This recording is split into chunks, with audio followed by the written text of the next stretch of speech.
All right, guys, injuries. Robbie Gould had the groin before the game. Garoppolo had a calf, didn't return. Alex Mack had a hand. He ended up being all right and returned. Trent Williams with a shoulder injury, he never returned. Arden Key had a stinger. He came back in, though, cleared the protocol. Go ahead. At what point did you find out about Robbie, and did you just consider just not even using a place kicker in this game? Yeah, we found that out literally right before we came out in pregame warmups. He had done it the last second. Someone ran in and told me. Yeah, we found out right before, and then that's why we had Mitch do some warmups when we were out there together with extra points and stuff, and it was something I considered. It was going to. We were talking about throughout the whole game, just the percentages of, going for it there on 4th and 8 or kicking that longer field goal, and we went with the field goal there. The same thing with the extra point, the 2-point conversion from the 7, or the PAT from the 38. Yeah, once it was 4th and goal from the 7, I was going to go for 2 until we false started, and that's why we kicked the extra point after that. When did Jimmy get hurt? He got hurt sometime in the first half. He said he got stepped on, not sure which play, but he played for a while with it. We didn't think it was, he didn't think it was that bad at the time, and then about a minute before halftime ended, and trying to get it going, he just couldn't push off it. So right at the end of halftime, we realized he couldn't go. As you understand, it's a bruise or contusion rather than a strain? We don't know yet. That's what we got to check up on here after this game.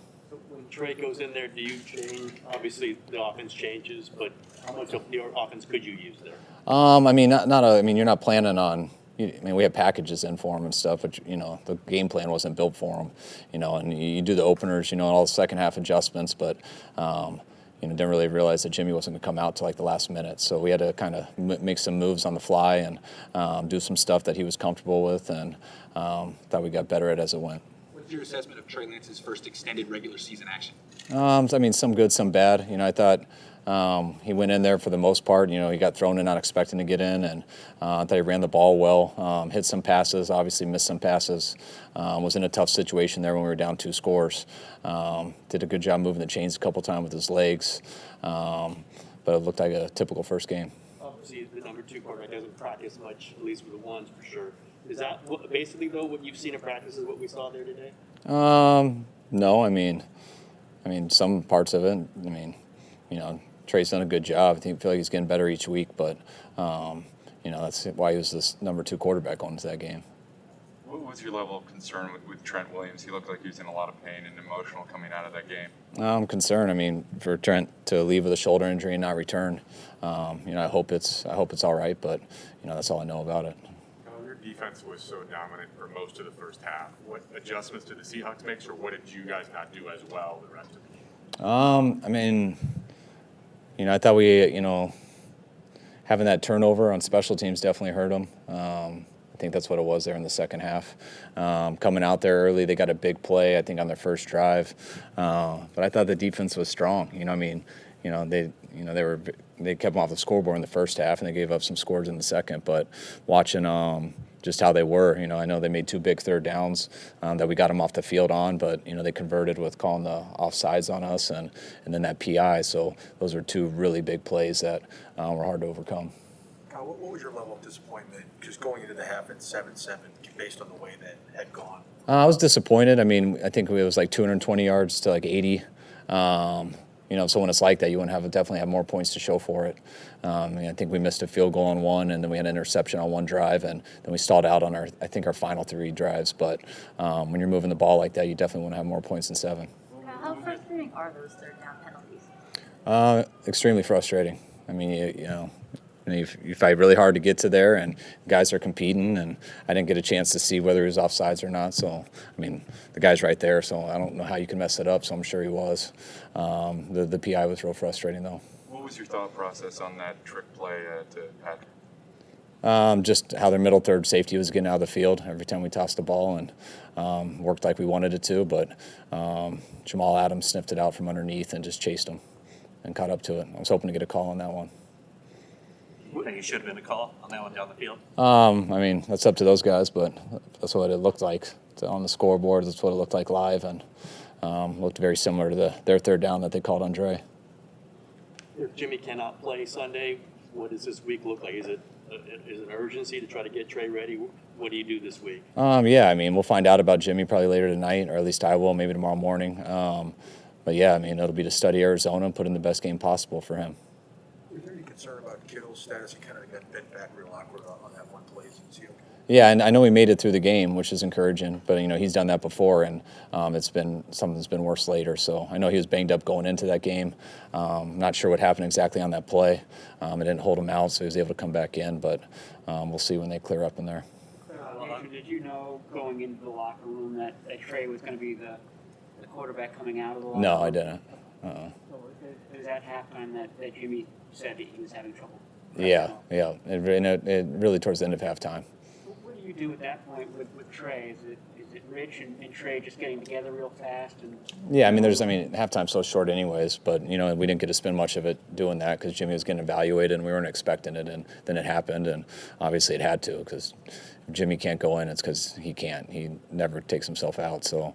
and then you're just on the way out. You're just trying to talk about it and scratch some of the stuff you were doing at halftime and try to put it all together and give them as much of a heads up as you can. We've seen rookies around the league, quarterbacks just struggled a lot this season. Some high-picked guys. What did Trey show you, although you say it wasn't perfect, but what did he show you just from how he handled the situation? He went in there unexpected and he competed. Trey's a football player. You guys can see that at times throughout that game. Regardless of what's happening, he's always got a chance to make a play, and that's why I think he did. It was good for him to take us down on that scoring drive there at the end. But it takes some time to play in this league, as you guys have seen throughout, and it's about knowing where to get rid of the ball, when to try to make those plays, when to check it down, have other guys do it for you, when to hang in the pocket, when to escape the pocket, and he got a lot of real NFL game experience with that today, and hopefully he'll get better from it. You had to call at least one time out, I think, with the play clock going down with him in there, and another time you had to call him over. Was that just a communication issue, him not hearing something? No, the headsets were messed up all day. I don't know why, but it happens about once a year, but it happened today. There was a number of times it wasn't working. No, you said Wednesday it was nice that you didn't have to throw Trey in. You had Jimmy. That was kind of an ideal situation right now. Obviously, injuries happen, but is he ready to function, do you think? Lead this team if he needs to for a couple games? Yeah, he's got to. If that's the case, it's next man up, and, whether it's at his position or another position. We've been playing with rookie running backs since the second play of the first game, and we got a rookie quarterback right now, and hopefully Jimmy's better and not as bad as we think, but Trey is here for a reason. You want to give him the time. You want him to be fully ready, but you don't always have that luxury, and that's what we'll find out, in the next couple of days. There is communication issues between Lance and the rest of the players on the offensive end. Did that trickle down from the headset issues? Yeah. That stuff happens a lot. Sometimes it's a little bit harder for a guy in his first time in there to fix it real fast. But yeah, there was a combination of all of it. You guys have dropped 2 straight games at home to teams that figure in the NFC playoff picture. As far as expectations coming into the season, where do you think your team is at right now? We're 2-2, and I don't think much past that. I know we got a good team coming there. We're going there next week. I think they won, so I know they're an undefeated team. Is that accurate? All right, so I know we're going against an undefeated team playing at a high level, and we're going to have to study this game hard tomorrow, heal our guys up by Wednesday's practice, and not think about anything else but trying to go against the Cardinals. Well, your defense is playing early. How uncomfortable are you when you're going against Russell Wilson, given what he's done in his career and what he's done against this franchise? Yeah, always. Usually, no matter how it goes, we've played good versus them, we played bad versus them, and it always seems to come down within a score at the end. You're always expecting that. That's why when you do feel like you have them on the ropes, you want to get more than what we got there in the first half. But that's why Russell's a pretty good player and been having a lot of success for a long time. Are you going to have kicker tryouts this week? I would think so. Yeah, I don't know. I haven't asked about Robbie since right before the game, so, but I would assume so. You had a long talk with Robbie before the game on the sidelines. So can you make a short one? Can you make was that Yeah, it's all that stuff. You're really finding it out right before the game, so you're just trying to. It's all percentage games. Do you want to go for 2 instead of extra point? Can he kick an extra point? What do you think about Mitch? What's his chances from an extra point area? Do we feel better about a 30-yarder? Do we feel better about going for it on 4th and 10? I ask everybody too. You get the analytics of all that stuff, so you can go with percentages and everything. But that's something you got to feel out. And I almost went for 2 on the first one. Got to watch the extra point, and didn't look pretty, but he made it. So I was going to kind of stick with it then.